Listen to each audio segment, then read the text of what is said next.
Hi, எப்படி இருக்கீங்க? இன்றைக்கி எஸ்ஆர்மா கிச்சனில் டொமேட்டோ ஃபிஷ் குழம்பு எப்படி செய்கிறதுன்னு பார்க்கலாம். டொமேட்டோ ஃபிஷ் குழம்பு அப்படின்னா டொமேட்டோ அரைச்சி ஊற்றி வைக்கிறதா அப்படின்னு பார்க்குறீங்களா? இல்லை, இந்த ஃபிஷ்ஷோட நேமே டொமேட்டோ குரூப்பர் தான். இது தக்காளி கலரில் செக்கச்சவேன்னு இருக்கிறதுனால தக்காளி மீன் அப்படின்னு சொல்லுவாங்க. இது கலவா மீனோட ஒரு வெரைட்டி. இப்போது இதுக்கு வெங்காயம், சீரகம், தேங்காய் வச்சு ஒரு பேஸ்ட்டை அரைச்சி வச்சுக்கலாம். புளி ஊற வச்சுக்கலாம். ஒரு எலுமிச்சம்பழ அளவு புளி ஊற வச்சுக்கலாம். இப்போ ஸ்டவ் ஆன் பண்ணி ஒரு மண் சட்டி வச்சுருக்கேன். கிராமத்து ஸ்டைலில் ஒரு மண் சட்டி வச்சு அதில் நல்லெண்ணெய் ஊற்றிருக்கேன்.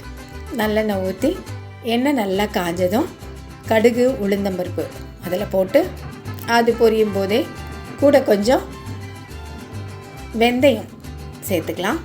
எல்லாம் சேர்ந்து பொரிஞ்சு வரட்டும். பொரிஞ்சு வரும்போது வெங்காயம் கட் பண்ணி வச்சுருக்கேன். பெரிய வெங்காயமாக இருந்தால் ஒரு பெருசாக இருந்ததுன்னா ஒன்று போதும், இல்லைன்னா 2 வச்சுக்கலாம். இல்லை சின்ன வெங்காயம் தான் ரொம்ப டேஸ்ட் கொடுக்கும். நான் 2 கலந்து வச்சுருக்கேன். சின்ன வெங்காயத்தை நல்லா கட் பண்ணி போட்டு கூடவே 2 பச்சை மிளகாய் கீரி போட்டிருக்கேன் வாசத்துக்காக. அதையும் நல்லா வதக்கிடலாம். நல்லெண்ணெயில் வெங்காயம், பச்சை மிளகாய் நல்லா வதங்கட்டும். இப்போ கருவேப்பிலை கொஞ்சம் உருவி போட்டுக்கலாம். நல்லா கழுவி சேர்த்துடலாம். அதுவும் நல்லா வதங்கட்டும். நல்லெண்ணெயில் எல்லாம் நல்லா வதங்கும்போது தக்காளி கட் பண்ணி வச்சுருக்கேன். சின்ன தக்காளியாக இருந்தால் 2 தக்காளி போட்டுக்கலாம். போட்டு அதையும் நல்லா வதக்கிடலாம்.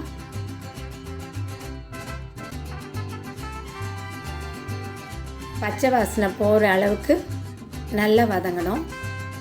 நல்லா வதங்கினதுக்கப்புறம் தான் மசாலா தூள்லாம் சேர்க்கணும். அதனால் நல்லா வதங்கட்டும். சீக்கிரமாக வதங்கணும்னு நினச்சா கொஞ்சம் கல் உப்பு 2-3 போட்டுக்கிட்டால் நல்லா வதங்கிடும். இப்போ மசாலா தூள்லாம் சேர்த்துக்கலாம். மிளகாத்தூள் நம்மளுக்கு காரத்துக்கு தகுந்த மாதிரி நான் 4 டீஸ்பூன் போட்டிருக்கேன் மிளகாத்தூள். உங்களுக்கு தேவையான அளவு, காரத்துக்கு தேவையான அளவு போட்டுக்கலாம். அதே மாதிரி தனியாத்தூள் ஒரு 3 டீஸ்பூன் போட்டிருக்கேன்.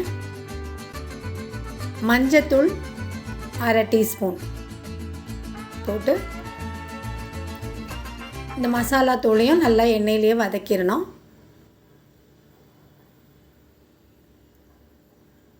மீடியம் ஃப்ளேமில் ஸ்டவ் வச்சுட்டு வதக்கணும். ரொம்ப ஹையில் இருக்கக்கூடாது. நல்லா வதங்கினதுக்கப்புறமா நம்ம ஊற வச்சுருக்க புளியை நல்லா கரைச்சி ஊற்றிக்கலாம். கையிலேயே வடிகட்டி ஊற்றிக்கலாம்.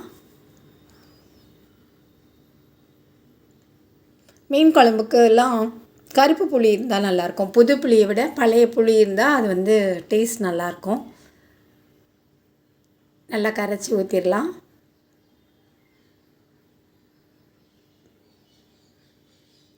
கரைச்சி ஊற்றிட்டு நல்லா கிளறி விடலாம். இந்த டைமில் நம்ம அரைச்சி வச்சுருக்கோம்ல, கொஞ்சம் தேங்காய், சின்ன வெங்காயம், சீரகம் போட்டு அரைச்சி வச்சுருக்கோம்ல, அந்த தேங்காய் பேஸ்ட்டு சேர்த்துடலாம். சேர்த்துட்டு நல்லா கிண்டி விட்டு தேவையான அளவு தண்ணி சேர்த்துக்கலாம். நம்மளுக்கு குழம்புக்கு தேவையான அளவு தண்ணி சேர்த்துக்கலாம். உப்பு சேர்த்துக்கிட்டோம். எவ்வளோ உப்பு தேவையோ அதை சேர்த்து நல்லா கொஞ்சம் தண்ணி ஊற்றி மூடி வச்சிடலாம். நல்ல குழம்பு நல்லா கொதிக்கட்டும். நல்லா ஹையில் நல்லா கொதிக்கட்டும்.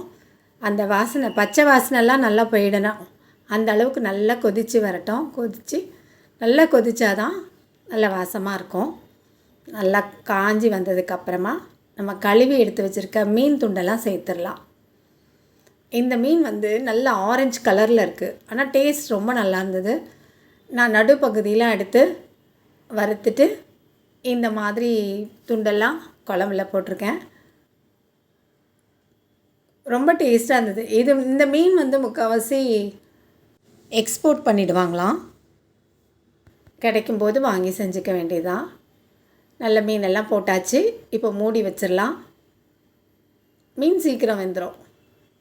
நல்லா கொதி வந்துருச்சு. இப்போது நம்ம மீடியம் ஃப்ளேமில் வச்சு மூடி வச்சிடலாம். மூடி வச்சு நல்லா கொதித்து அது வெந்ததுக்கப்புறமா மல்லித்தழையெல்லாம் தூவி இறக்கிற வேண்டிதான். ரொம்ப வாசமாக, ரொம்ப டேஸ்ட்டாக, எல்லாருக்கும் பிடிச்ச மாதிரி ஒரு மீன் குழம்பு ரெடி ஆயிடுச்சு. நீங்களும் இந்த மாதிரி மீன் கிடச்சிதுன்னா வாங்கி ட்ரை பண்ணி பாருங்கள். பார்த்துட்டு பிடிச்சிருந்துன்னா லைக் பண்ணுங்கள், கமெண்ட் பண்ணுங்கள், ஷேர் பண்ணுங்கள். இன்னும் அம்மா கிச்சனை சப்ஸ்கிரைப் பண்ணாதவங்க உடனே சப்ஸ்கிரைப் பண்ணுங்கள். மீண்டும் சந்திப்போம். நன்றி, வணக்கம்.